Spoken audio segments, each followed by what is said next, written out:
We testified last week on this very topic in the House on trying to get Oregon, which is like trying to move Mount Everest, to consider at least the idea, does a fetus, an unborn human being in its mother's womb, feel pain with mid and late trimester abortions in particular?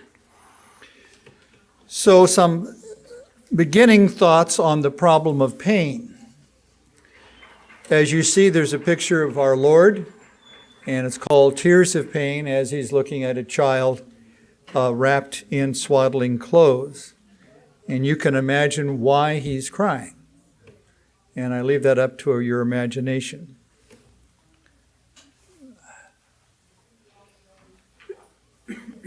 I'm going to talk in general about pain in general, the problem of pain that we all face as human beings, and then we're specifically, the last half will be on does the fetus, does the unborn human being in utero feel pain, particularly at the 5-month and greater gestational age. How do we know if anyone, human or non-human, feels pain? We know ourselves feel pain by experience. If we get too close to a hot object, we will definitely say, ouch. If we close the car door on our hand or fingers, we'll let out a scream. So we know from a direct experience that we feel pain. But how do I know that you're feeling pain? Is your pain tolerance the same as mine? Are you sedated? Are you taking pain medicines? We cannot directly experience anyone else's pain per se, because pain in and of itself is, for the most part, a subjective experience. But is it only a subjective sensation? Is it only an ouch, a simple reflex to a noxious stimulus? Is pain a perception? Do we have to perceive that it's secondary to a chemical reaction or substance P that is released when we squish our finger, and that substance P tells our brain we should definitely say ouch? Is cognition to be cognitive? Do we have to be, therefore, if we are cognating, conscious to feel pain? What about the emotional aspects? The consequences to pain. I've done this before. It hurt last time. Will it happen again? And will I feel the same amount of pain or even more pain or less pain now? Are there physiological changes? Does my heart rate go up, as they mentioned in one of those movies we saw at lunch? Does my pulse rate, changes in blood pressure, do my stress hormones go up, cortisone? Do my endorphins, our own natural morphine, are they elevated if I feel pain? Or is pain, as they say very simply, pain is in the brain? And we have to say, is that true? Is pain only in the brain? And when I say brain, in the cerebral cortex, which we'll talk about in detail. But this gets difficult with the last three. How do we determine pain if someone is unconscious? Was Terry Shriver in pain? She was supposed to be in a persistent vegetated state. Was she in pain when she heard her husband had a baby by another woman? Could she perceive that? Could she perceive when they turned her and she had a decubitus ulcer on her leg from lying in bed, and that hurt when they moved her? What about a laboratory animal? Does it hurt a frog to pith it? Does it hurt a dog when it hurts its leg chasing the newspaper's lady's car? It happened to our dog. I know what happened with our dog. We saw him retract and retreat into his own world. He had a broken femur, a broken thigh bone by chasing the newspaper lady's car, and he literally was whimpering. And his body language, his dog language, was telling us that indeed he was in pain. Do animal rights trump human rights regarding the avoidance of pain?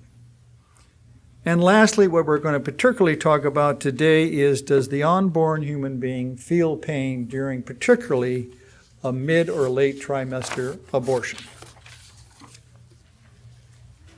There's lots of ways, and I had about 10 quotes, but I just left it to about 3. And this is by William Shakespeare, which we're all familiar with, at least not necessarily this quote, but we're familiar with him. A wretched soul bruised with adversity, we did quiet when we heard it cry.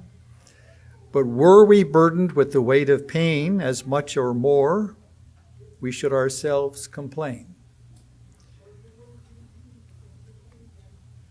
What's going on in 1/3 of the countries of this globe is, as I said in my talk this morning, the persecution of Christianity. 1/3 of all nations are persecuting, not just verbally or emotionally, but torturing and murdering Christians for their one particular reason. They're Christian. They are not Muslim, or they are not a religion that is wanted in that particular country. So that definitely, when you look at that, I think we can all say that there is definitely pain going on. Pain of fear of persecution, bodily harm, torture, and death. And it certainly would qualify for pain. We have spiritual pain. And this gets to a lot of people that have come to this conference who have had an abortion in the past. Half of our population of the women who have suffered, and men also who have suffered from post-traumatic stress related to pain. And this is taken from a quote of a lady, a very brave lady, who was at the National March to Life this past January in Washington, D.C. And her story is, one mother who was post-abortive was not consciously aware of her grief or pain for years, buried in the subconscious. When she finally opened her heart to her loss, she saw him, which was the aborted one, in heaven in a vision.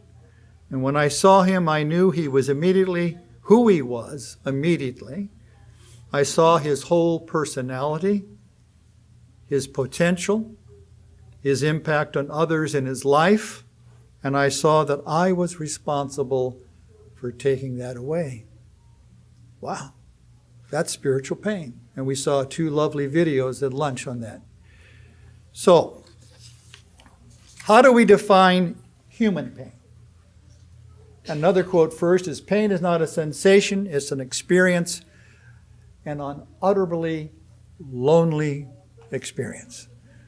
And if we ever dealt with people who have terminal pain, if they have pain that has been chronic, as a physician I can really relate to this.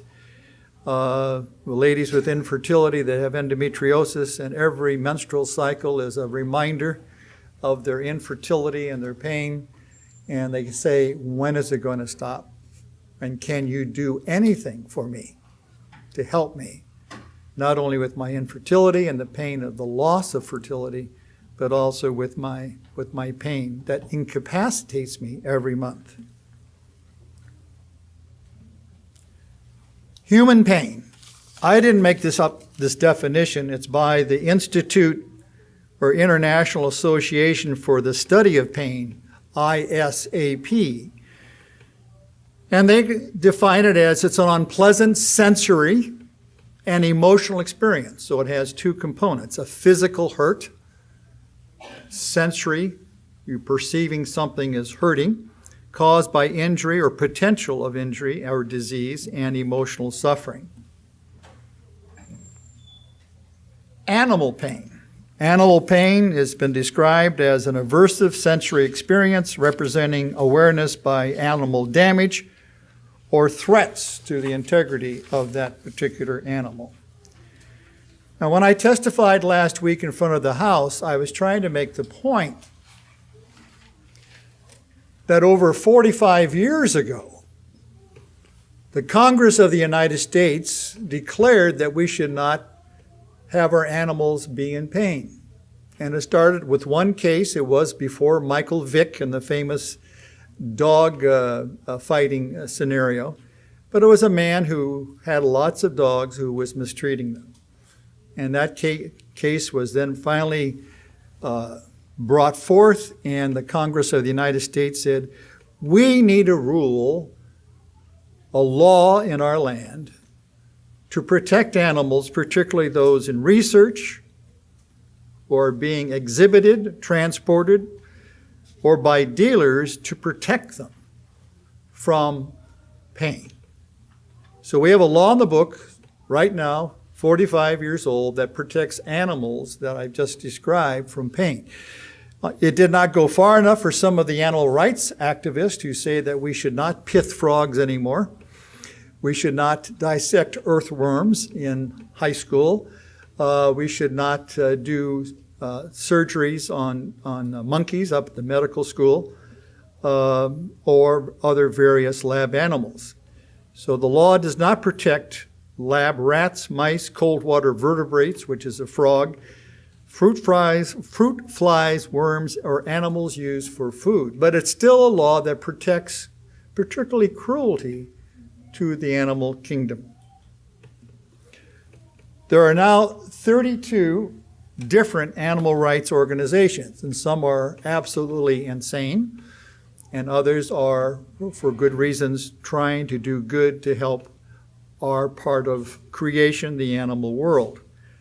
The USDA, now this is interesting, defines a painful experience for an animal study, something reasonably to be expected to cause more than a slight or momentary pain, distress in a human being to whom the procedure was applied. So the USDA is saying, if the animal is whimpering and we cause it, whatever we do to make it whimper, then it should be the same type of stuff that when we see a human being whimper. So we're using as the standard for animal pain, its human counterpart.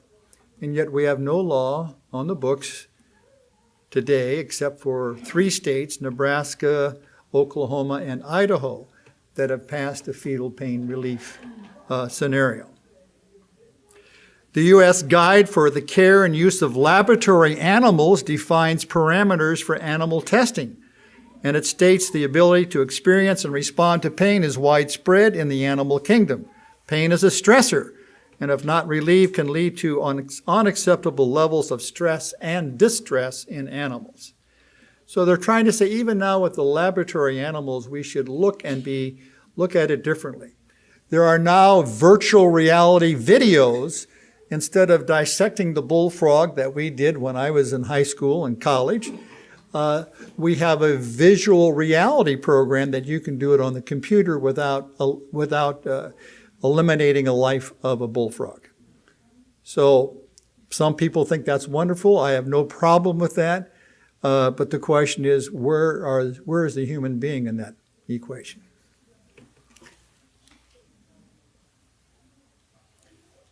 Our good friend, Dr. Peter Singer, he is an animal rights activist. He holds the chair in ethics at Princeton University. He's from Australia. And he has in the past stated that animal rights trump human rights. And therefore, he's for infanticide.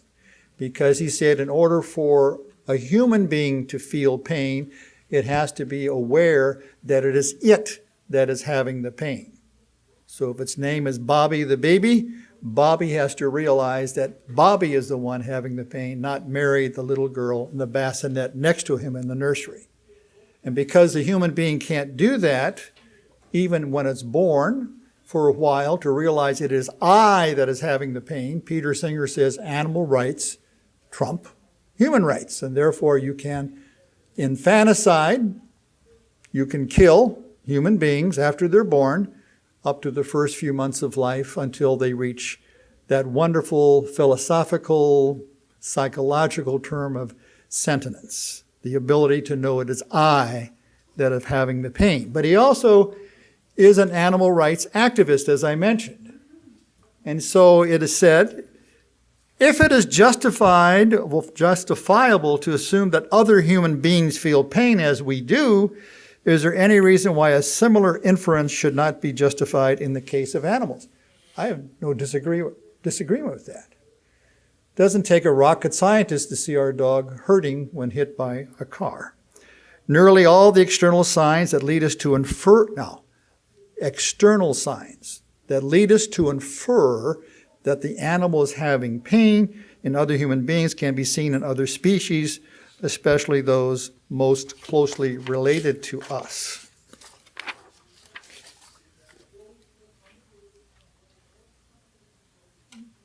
So we get down to the laboratory, and I forgot my frog. It's in the room. And I promised Gail I would bring it because I couldn't use it last week. They would not let me use any props. But I have a beautiful teddy bear frog that a lovely lady I give communion to on Tuesdays. She's a shut-in. She has 12 different frogs, and it's in my room. But anyway, you can imagine a little frog here. And the question is, to pith or not to pith? Right? What do we do with partial birth abortion? We pith. What do we pith? A human being. And so when we had the partial birth ban, all they did now was they said, all right, you're going to say it's unlawful for us not to pith. We'll kill the child first by injecting directly potassium chloride or digoxin into the heart muscle of the infant. It is dead. And then when it's dead, we can pith it. So that's how they got around the partial birth abortion ban. But I had a rubber 5-month-old human being, fetus, and also a frog. And my point is, if we can protect or start making laws that protect the pithing of frogs, and we have a law in the books 45 years old protecting animals, where in the hell are we in protecting human beings? And that's the basic question.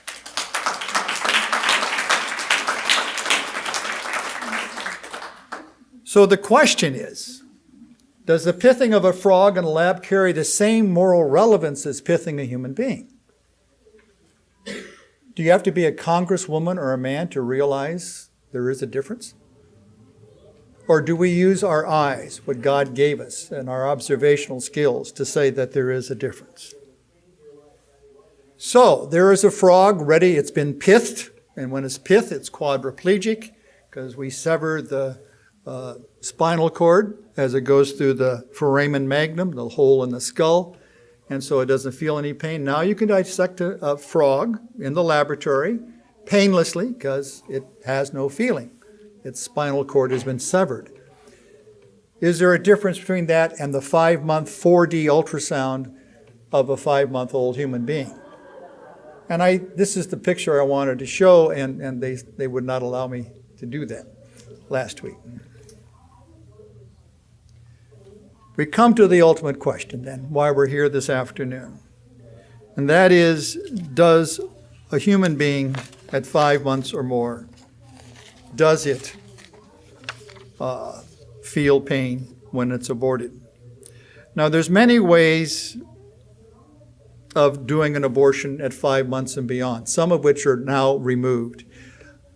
I have a picture, and I did not bring it, of a human being aborted after a saline injection into the amniotic fluid, which causes third-degree burns of the skin. And so the baby is black and charcoaled like it had been on a barbecue pit. Thank God that technique is not used that much anymore. We've had partial birth abortion, which pithed and then removed and sucked out the brains because the head is always the largest part. And we have now ruled that out because now they can directly kill it with injecting the heart with various substances to directly kill it. We're left with the gold standard, and I use those words facetiously. The gold standard of mid-trimester abortion is a D&E, and dilatation and extraction. And here we are dismembering a human being. There is no way to remove body parts in toto with the D&E unless you dismember the arms, the legs, the torso, and crush the skull. It is barbaric, to say the least. The fourth way of inducing an abortion is preterm or pre-viable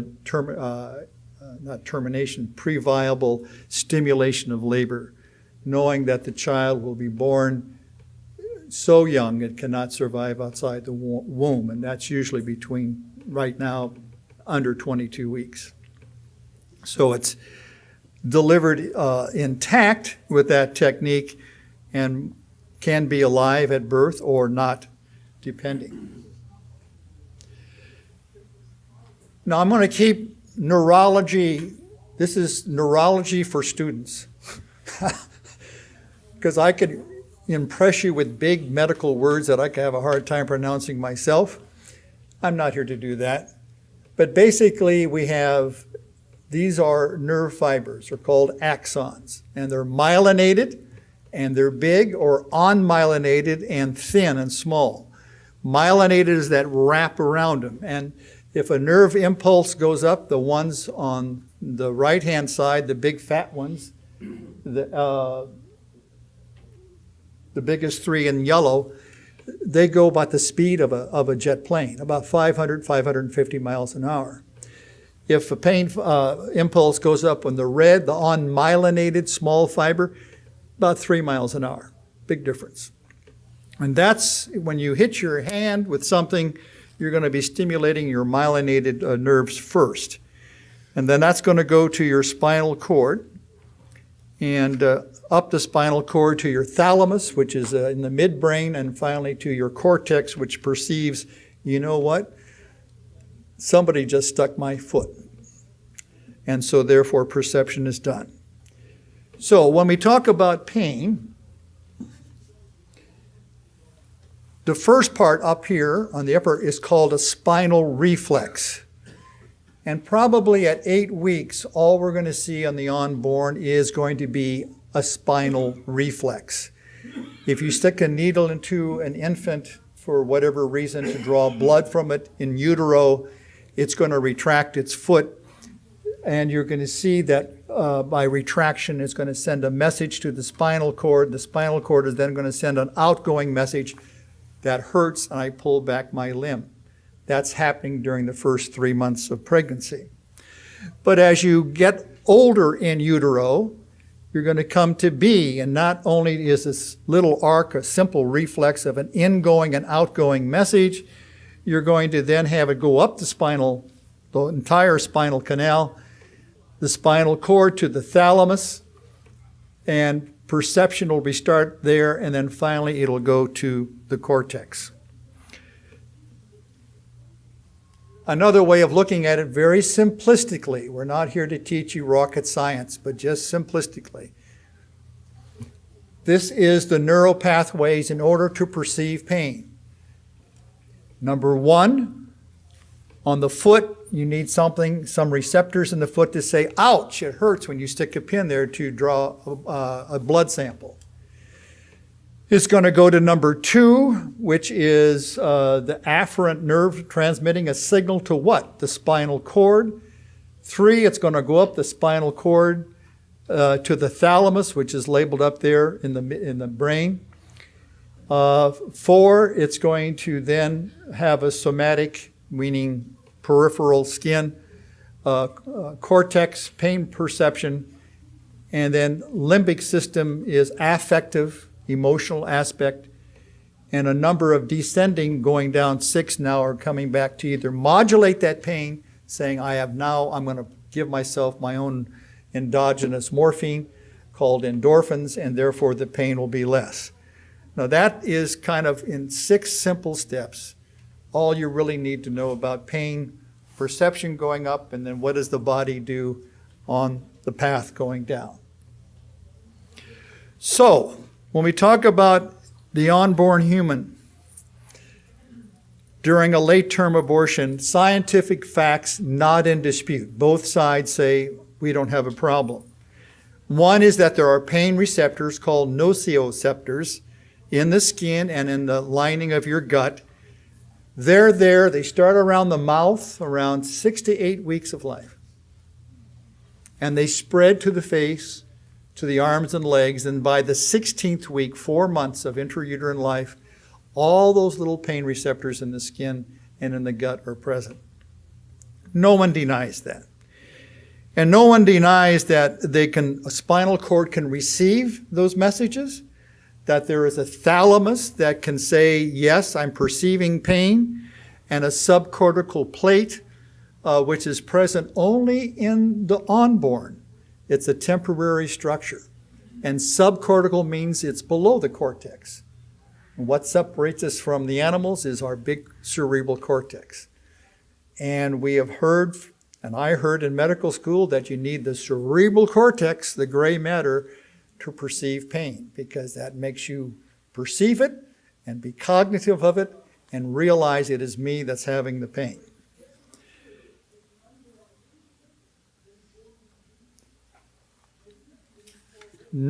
Also not in dispute is about information about touch and pain is transmitted to the spinal cord versus those yellow nerves I showed you before. And they're alpha, beta, delta, and C fibers. The C fibers are those little skinny ones that this is why physical therapy works. Why? When you go to physical therapy and you've got a pain, and that's going up your spinal cord, that's going to tell your thalamus and your your cortex that you're having pain. What does massage do? It stimulates the C fibers. And so you have a gate theory of pain which blocks that pain going through.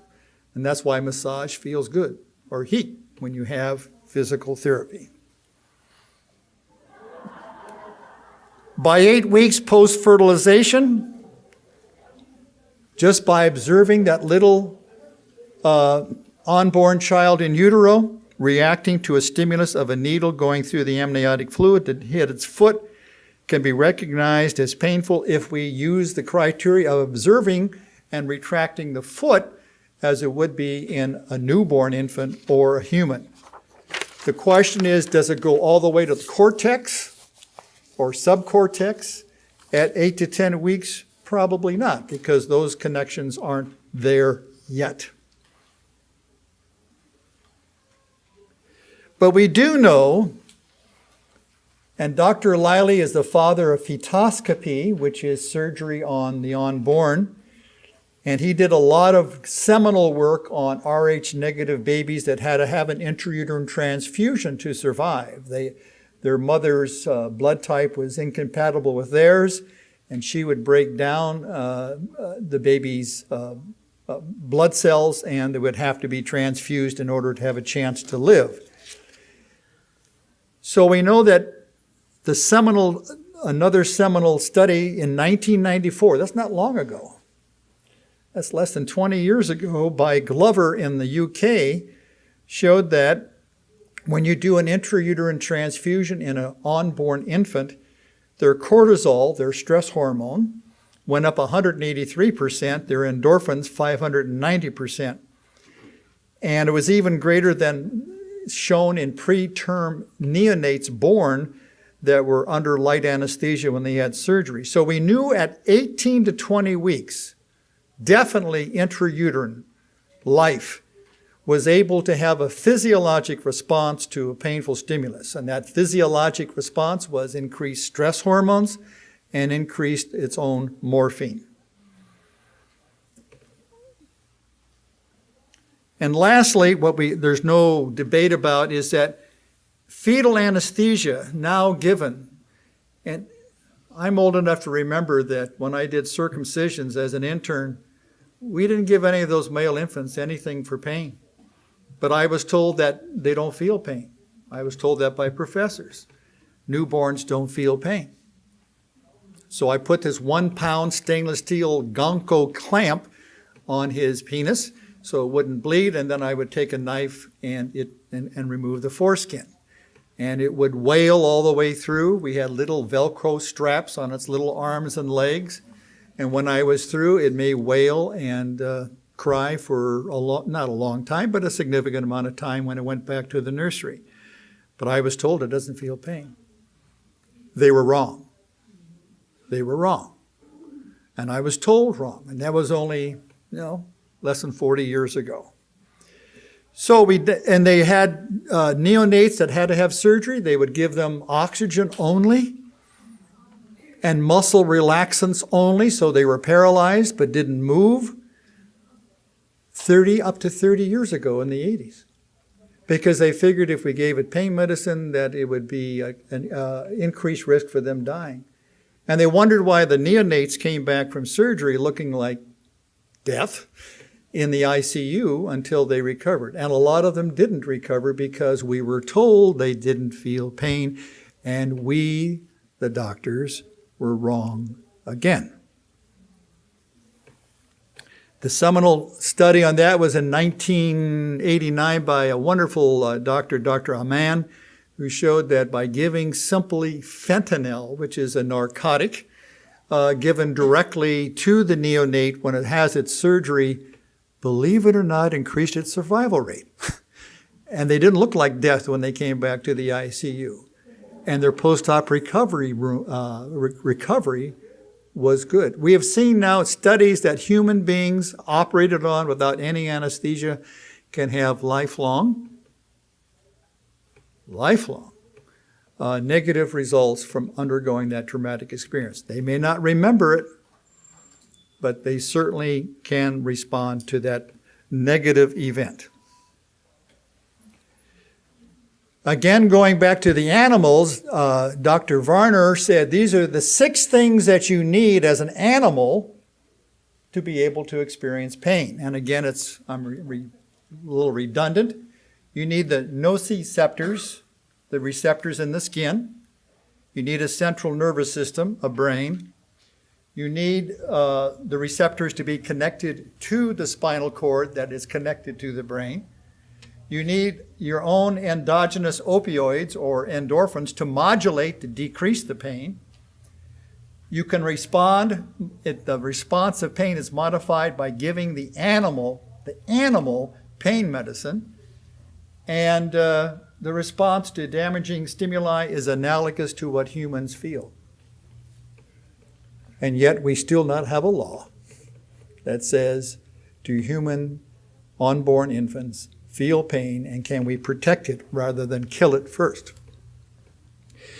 Another bit of information we found out is that modulation of decreasing pain is immature in the unborn infant.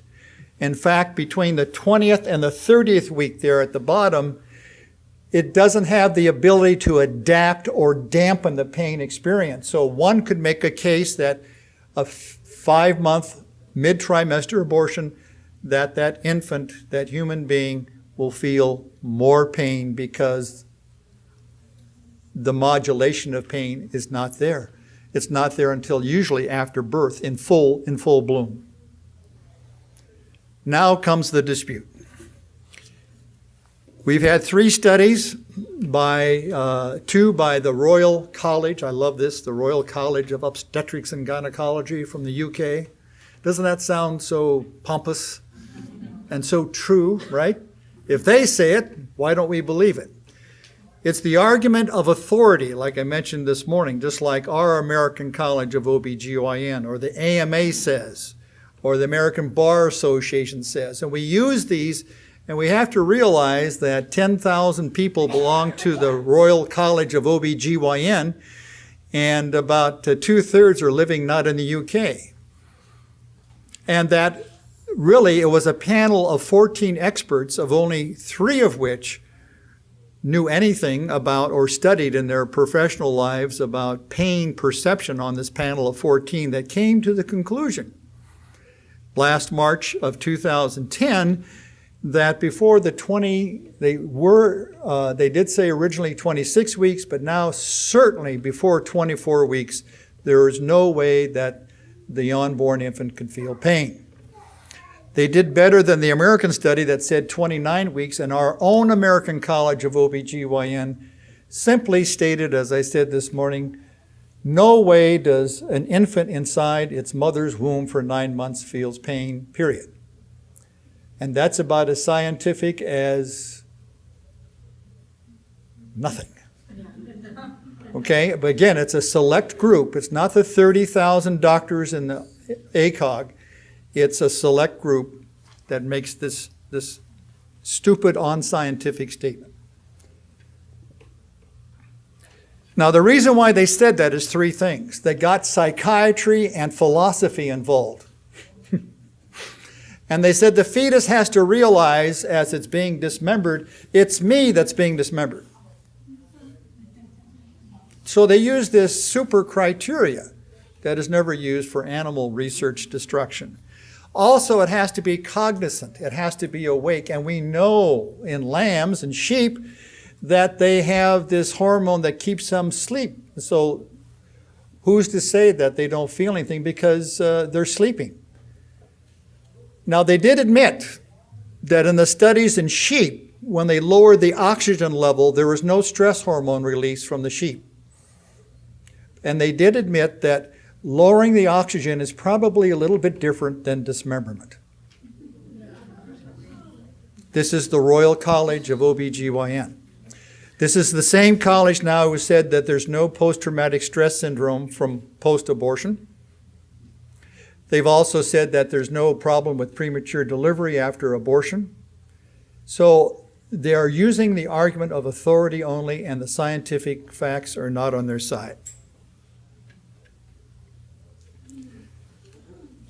Their main point, and I'm going to close with this in the next few minutes, is the cerebral cortex necessary for pain, for perceiving pain? It is I that's having the pain, and yes, it hurts like heck.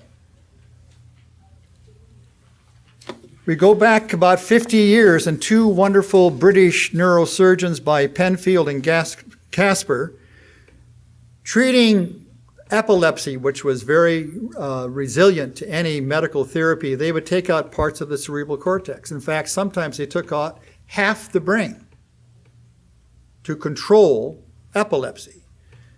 And what they found is that while you could take out large pieces of the cortex and the pain perception is not changed. But isn't pain perception all in the cortex? And if you remove half of it, wouldn't that change your perception? It didn't. And so they found that the subcortical plate, which is only found in the unborn, not in the born human being, while anatomically subcortical in location, is functionally supracortical in its a way to manage pain. They found that the mechanisms for consciousness are not exclusively cortical. A Nobel Prize laureate by the name of Edelman has said that. And multiple lines of evidence collaborate that the key mechanism of consciousness is not related to the cerebral cortex. Again, this is what medicine has been saying for 30 or 40 years. Merker, and I love this, and my wife will, where is she? Anyway. She always knocks the Swedes because I'm Swedish. This is one good Swede, Bjorn Merker, did this lovely study on children. I'm going to show you a slide, born with hydroencephaly. They're born without either cerebral cortex. And I will show you what they respond and how they respond. They do not, they're born with nothing there in their head. And what he found is that they can respond to familiar people. They can recognize mom and dad, their little brothers or sisters. They can respond to hearing. They can respond to familiar or dissimilar environment. Can they speak? No. But they can certainly use other ways of their senses to respond to human contact. And so he found that despite total or near total absence of the cortex, they possessed discriminative awareness without a cerebral cortex. This was in 2007, and also that's just 4 years ago in 1997. They are capable of social interaction. And here's the key. These children respond to pain exactly as their brothers and sisters who were born with the cerebral cortex. They need to have fentanyl or narcotic given to them if they have an anesthetic Otherwise, they will feel severe pain. And yet, they are born without a cerebral cortex. She's my darling. And she's holding her little brother. And you notice the change in her expression when she holds her little brother. The little brother's placed in her arms and she's looking up to mom and dad. And this little girl, that's her MRI, and that black area represents where her cerebral cortexes should be, is not there. So when the Royal College of Obstetrics and Gynecology say to you that you must have a cerebral cortex in order to perceive and understand pain, Bjorn Merker, a good Swede, says, have we knocked the scientific world on its rear end? In summary, 45 years ago, the U.S. Congress decided to limit pain and suffering experienced by animals by passing a protective act for animals. Visual reality dissection of a frog now recommended for students versus actual pithing of frogs or destroying a frog by dissection. Dr. Amann has said the brain is not a light bulb. It's not turned off just by this. At 20 weeks and 4 days, it can perceive pain, and 20 weeks and 3 days, it can't. It's a gradual thing. And the unborn infant has this tremendous ability to use whatever anatomy it has to be able to adapt to its environment and feel or discern pain as it gets to be a big boy or a big girl. The unborn human being is very adaptable in using various neural structures not located per se in the cerebral cortex for pain processing as it matures. And this makes it unique and different from those of adults. It is not a mini adult while it's an unborn infant in the mother's womb. It's using other neurological anatomical structures to perceive. Scientific data over the past 10 to 15 years brings into question the long-held premise, is the cerebral cortex necessary for pain perception or consciousness? If scientists and researchers use reflex criteria, we go now back to pithing a frog, and it jumps. It does this when you bisect its spinal column. And they use that as a criteria. Why do we have to use the philosophical, psychological phraseology that say that it has to fit this criteria for humans also to be considered equal in pain management? 50 years ago, scientists were wrong when they claimed the newborn didn't feel pain with circumcision. We now give local anesthesia. 30 years ago, scientists were wrong when they claimed a newborn didn't need pain medicine and anesthesia for surgical procedures. Only oxygen and muscle relaxants were given so the infants wouldn't move. René Descartes, 300 years ago, said that the animal can't feel pain, it's not rational. He also was wrong, and it was the start of the so-called Enlightenment. And today, scientists claim that the unborn infant does not experience pain before the 29th, 26th, or 24th week. They have a 5-week leeway there, depending on what the author has read, since the neocortex is not mature. And today, we're asked to determine if there is a fundamental difference. Is there a fundamental difference between the pain experienced by a lab animal and the dismemberment of a human being? And I end with this quote. And this is by Dr. Amann. And he said this on CBS News a year ago. No one is as blind, I should say as doctors, as someone who does not want to see. Fetal pain does occur, and science would be better served if we acknowledge this capacity of conscious sensory ability in the human unborn. Thank you.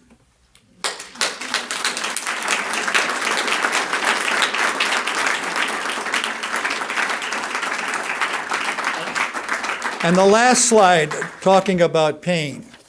We need to pray for our brothers and sisters in Japan. you talk about pain.